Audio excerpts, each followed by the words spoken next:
Indraja ma'am. Ma'am ఇందాక మాట్లాడుతూ చాకలి ఐలమ్మ అనే క్యారెక్టర్ మీ లైఫ్ మొత్తంలో కూడా చాలా ఇంపార్టెంట్ మంచి రోల్ అని చెప్పారు. సో అంటే ఆవిడ గురించి తెలుసుకునేటప్పుడు నేను చాలా హిస్టరీ బ్యాక్కి వెళ్ళాను. చాలామందిలో ఆవిడ ఒక దేవతలా చూస్తున్నారని చెప్పారు. సో అలా తెలుసుకునే క్రమంలో ఏదైనా ఒక పర్టికులర్ ఒక విషయం దగ్గర మీరు షాక్ అయ్యారు కానీ లేకపోతే ఆశ్చర్యపరిచిన సిచ్యువేషన్? అవును, ఉందండి. అది ఇక్కడ ఈ మూవీలో చూపించలేదు. మూవీలో చూపించింది ఎంతవరకు అయితే ఆవిడ పోరాటం చేయడం, ఆ పోరాటం వచ్చేసి ఒక స్పార్క్ లాగా అక్కడ బక్కుమని పట్టుకోవడం వరకే మూవీలో కనబడింది. కానీ చాకలి ఐలమ్మ క్యారెక్టర్ నా దాకా వచ్చింది అన్నప్పుడు ఆవిడ ఎవరు ఏంటి ఇవన్నీ నేను చదువుకున్నప్పుడు తెలిసింది ఏంటంటే, తన ఇంట్లో వాళ్ళు మొత్తం అంతా కూడా ప్రాణాన్ని పణయం పెట్టినా సరే ఈవిడ పోరాటాన్ని ఆపలేదు. ఆవిడ ఆవిడ ఇంట్లో వాళ్ళందరినీ కూడా, వాళ్ళ హస్బెండ్ కానివ్వండి, పిల్లలు కానివ్వండి, అందరినీ కూడా అంటే నువ్వు ఇలా పోరాటం చేయడం మానకపోతే అంటే ఉంటుంది కదండి, జనరల్గా మనకు వీళ్ళ మీదే టార్గెట్ ఉంటుంది కదా, అలా అయినా కూడా ఆవిడ ఆపలేదు. And moreover till the last breath ఒక నార్మల్ లైఫ్ అంటే ఏదో ఇంత పెద్ద సాధించారు కదండి. మనమంతా ఎక్కడండి ఒక చిన్న పాటు ఏమంటారు ఒక చిన్నపాటి ఏదైనా కొంచెం చేసేసినా మన గొప్పలు మనమే చెప్పుకోవడం, ఏదో పెద్దగా సాధించినట్టు ఫీల్ అయిపోవడం, మన గురించి ఒక 10 మందికి తెలియాలని పోస్టర్లు అతికించేయడం, ఇవన్నీ చేసేటువంటి ఇప్పుడున్న ఈ సమాజాన్ని చూస్తూ ఆవిడ అంత పెద్ద పోరాటం చేసి అసలు ఈ మట్టి కోసం, ఈ నేల కోసం ఆవిడ తన రక్తమే కాకుండా తన కుటుంబాన్ని కూడా పణయం పెట్టి అంత చేసి చివరిదాకా ఒక నార్మల్ లైఫ్ లీడ్ చేసి నేను ఇంత సాధించాను, నేను ఇంత గొప్ప వ్యక్తి అనేది ఎక్కడా కూడా చూపించకుండా ఆవిడ కనుమూసిందంటే అస్సలు అలాంటి వాళ్ళు పుట్టి బ్రతికిన ఈ మట్టి మీద కాళ్ళు పెట్టడానికే మనం గర్వపడాలి. సో అది నాకు అనిపించింది. కానీ ఆ సంఘటన ఆ మూవీలో లేదు. సత్యనారాయణ గారు సార్, ఇందులో చాలామంది గురించి చెప్పారు అండ్ ఎంతోమంది ఇంకా అన్సంగ్ లీడర్స్ చాలామంది ఉండిపోయారు. వాళ్ళ గురించి ఏమన్నా చెప్పే ప్రయత్నం ఏమన్నా ఉందా సార్ ఫ్యూచర్లో? అంటే ఇక్కడ ఈ సినిమా గురించి చెప్తే కొంతమంది సినిమా ముక్కలుగా ఉంది అన్న ఆలోచన ఒక దగ్గర ఉంటుంది. చాకలి ఐలమ్మ క్యారెక్టర్ అరే ఇంకొంచెం ఉంటే బాగుండు, భీమిరెడ్డి నరసింహారెడ్డి క్యారెక్టర్ ఇంకొంచెం ఉంటే బాగుండు, బసవమ్మ అనే క్యారెక్టర్ ఇంకుంటే బాగుండు అనే ఆలోచన ఉంటుంది. ఇదేంటంటే నేను చెప్పింది రజాకార్ చరిత్ర.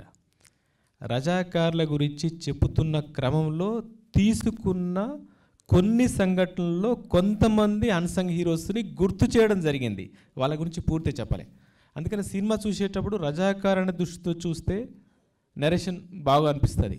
లేదు ఒక చాకలి ఐలమ్మ దగ్గర ఆగిపోతే అరే చాకలి ఐలమ్మ ఇంకా ఉంటే బాగుండే అనిపిస్తుంది, భీమిరెడ్డి నరసింహారెడ్డి ఇంకా ఉంటే బాగుండే అనిపిస్తుంది. ఇలా సినిమా చూసేటప్పుడు ఇలా చూస్తే బాగుండు ఇలా చూస్తేనే ఆ సినిమా కరెక్ట్ ఒక థ్రెడ్ లాగా అనిపిస్తుంది. రజాకార్ పాయింట్ ఆఫ్ వ్యూలోనే చూస్తే సర్దార్ పటేల్ రజాకార్ పాయింట్ ఆఫ్ వ్యూలో మీరన్నట్టు చెప్పే అవకాశం ఉందా అంటే, ఇంతకుముందు మా తిరుమల చెప్పాడు ఇన్ని సినిమాలు పుడుతున్నాయని. నిజంగానే చాలామంది మన ఇండస్ట్రీలో తయారవుతున్నాయి కథలు. భీమిరెడ్డి నరసింహారెడ్డి గారి కథ, చాకలి ఐలమ్మ కథ ఇలా తయారవుతున్నాయి. నా దగ్గర కూడా ఇవి దాదాపుగా 80 స్టోరీస్ రెడీగా ఉన్నాయి. 80 మంది అన్సంగ్ హీరోస్ కథలు రెడీగా ఉన్నాయి. అయితే ఏంటంటే దేనికి ఎలా అవకాశం వస్తుంది, దాన్ని కమర్షియలైజ్ చేసి ఇప్పుడు సైరా నరసింహారెడ్డి ఉంది, నరసింహారెడ్డి గారి సబ్జెక్ట్ అలా చేయాల్సి వస్తుందా, డైరెక్ట్గా చేయాల్సి వస్తుంది అనేది వచ్చే అవకాశాన్ని బట్టి ఉంది. బట్ వాళ్ళ హిస్టరీస్ అన్నీ మొన్న బుక్ ఫెస్టివల్లో కూడా నేను దాదాపు 80 బుక్స్ కొనుక్కొచ్చుకున్నాను. చాలా హిస్టరీస్ ఉన్నాయి అవి. అది సారీ అండి, ఇందాక ఆయన అడిగారు కదా ఒక క్వశ్చన్, చాకలి ఐలమ్మ గారు. సో ఆ నార్మల్ లైఫ్ లీడ్ చేశారని నేను చెప్పాను కదా, దానికి ఒక సంఘటన చెప్తాను. నేను చదివింది ఇప్పుడు గుర్తొచ్చింది. కొంచెం బాగా ఏజ్డ్ అయిపోయారు ఆవిడ.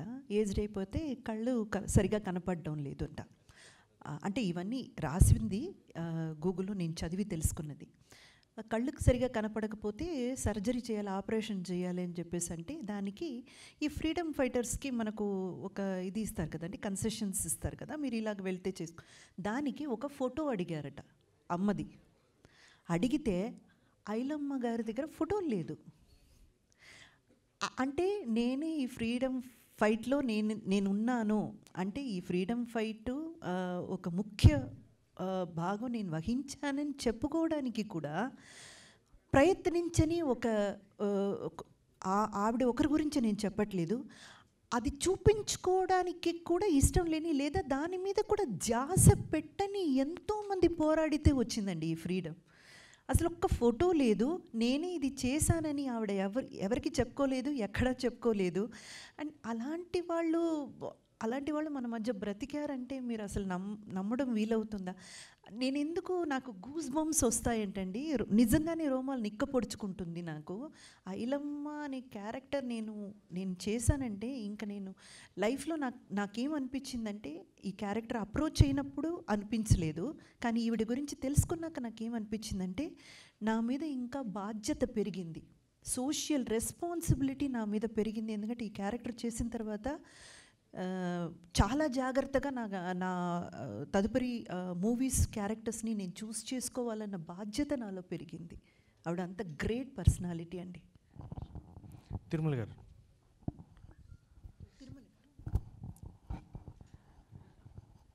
సార్ 1947-48 బ్యాక్డ్రాప్ సినిమా అంటే కొంచెం ఆ టైంని చూపించడం అనేది చాలా చాలా కష్టం. ప్రజెంట్ ఉన్న సినారియోని అక్కడ దాకా తీసుకెళ్ళాలి అంటే. సో డైరెక్టర్ గారు చెప్పిన ఆయన విజన్ని మీరు చాలా బాగా ఫుల్ఫిల్ చేశారు. అండ్ ఎక్కడా కూడా మనకి ప్రజెంట్ జనరేషన్ కాకుండా ఆ టైప్ ఆఫ్ ఆర్ట్ వర్క్ చేయడం అనేది ఎలా అనిపించింది? And through out the complete 1948 Razakar వ్యవస్థ అనే దాన్ని చూపించడం. డెఫినెట్గా అండి. యాక్చువల్గా సార్ నాకు చెప్పినప్పుడే గూస్ బంప్స్ వచ్చినాయి, సబ్జెక్ట్ చెప్పినప్పుడే గూస్ బంప్స్ వచ్చినాయి. తర్వాత నాకు స్టోరీ మొత్తం నరేట్ చేసినప్పుడు నేను ఎక్కడో కొంచెం వెనుకుంటే ముందుకు వచ్చాను. సరే ఇది చేయాలి అని అంటే నాకున్న నైపుణ్యమే సరిపోదు, నేను మాస్టర్స్ చేశాను.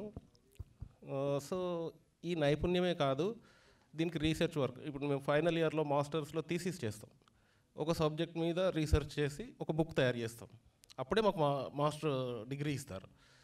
సో మళ్ళీ ఒక మాస్టర్ డిగ్రీ నేను చేయాల్సి వచ్చింది విజువల్స్ పరంగా. సో ఈ అవకాశం నిజంగా సార్ ఇచ్చినట్టే, అలాగే గూడూరు నారాయణ రెడ్డి గారు ఇచ్చినట్టే. సో ఫస్ట్ నేను ఏం చేశానంటే మనకున్న సన్నివేశాలలో ఏమేమి మేజర్ పార్ట్స్ ఉన్నాయో అవన్నీ తీసుకొని అప్పుడు నేను ఫస్ట్ బైరాన్పల్లి వెళ్ళిపోయాను. తర్వాత అటున్న పల్లెలు అవన్నీ తిరగడము, తర్వాత వాళ్ళ ఇప్పుడు లైవ్లో ఉండి అప్పుడు ఆ పోరాటాన్ని చూసిన వాళ్ళు ఒక ఇద్దరే దొరికారు.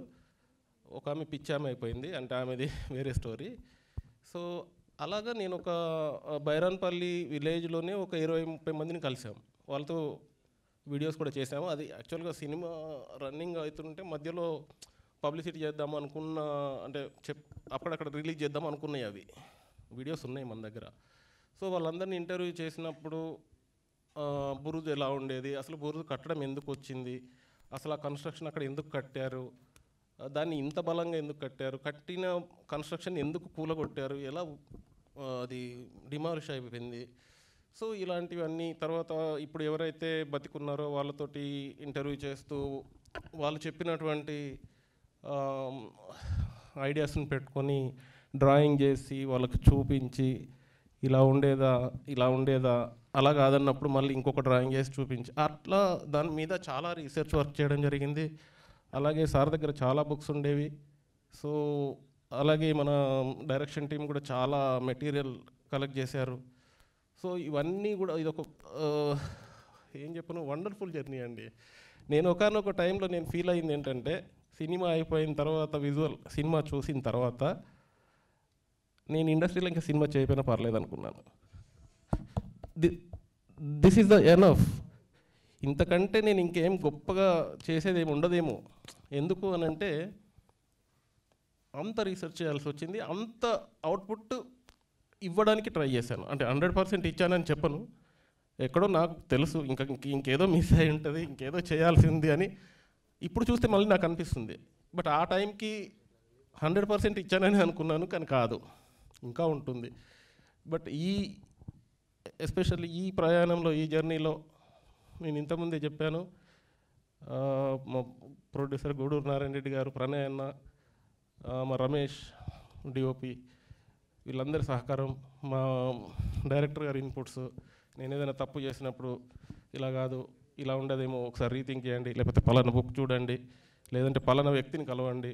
అట్లా చాలామందిని కలిసాం, కవులు, కళాకారులు, మేధావులు, ఎవరైతే బుక్స్ రాసిన వాళ్ళు. సో ఇట్లా చాలామందిని కలిసామండి, చాలామంది ఇన్పుట్స్ తీసుకున్నాం, వాళ్ళని ఇంటర్వ్యూస్ చేసాం. తర్వాత ఇప్పుడు బతికున్న వాళ్ళు కానీ, వాళ్ళ పిల్లలు కానీ, వాళ్ళ మనవాళ్ళని, వాళ్ళు యూఎస్లో ఉంటే యూఎస్లో కాంటాక్ట్ చేసి వీడియో కాల్ తీసుకొని వాళ్ళతోటి వాళ్ళు ఎలా ఉండేది, అప్పుడు వాళ్ళ ఇల్లు ఎలా ఉండేది, కొన్ని ఇల్లు కూలగొట్టి అట్లా ఆగిపోయిన ఆ ఇళ్ళల్లో కూడా వెళ్ళి చూసాం. వాళ్ళు హోల్స్ పెట్టుకొని ఎందుకు ఈ హోల్స్ ఉన్నాయి అంటే వాళ్ళని ఎదుర్కోవడానికి, వెపన్ యూస్ చేయడానికి, షూట్ చేయడానికి. అలాగే మీరు పైన చూసినప్పుడు ఆ బురుజులో చాలా సీన్ ఉందండి. అసలు చెప్పాలంటే సార్ తీయాలనుకుంటే ఓన్లీ ఆ బైరాన్పల్లి ఎపిసోడ్లో బురుజు మీదకి వెళ్ళి ఆ బురుజు యాక్టివిటీ చేస్తే ఒక సినిమా అవుతుందండి.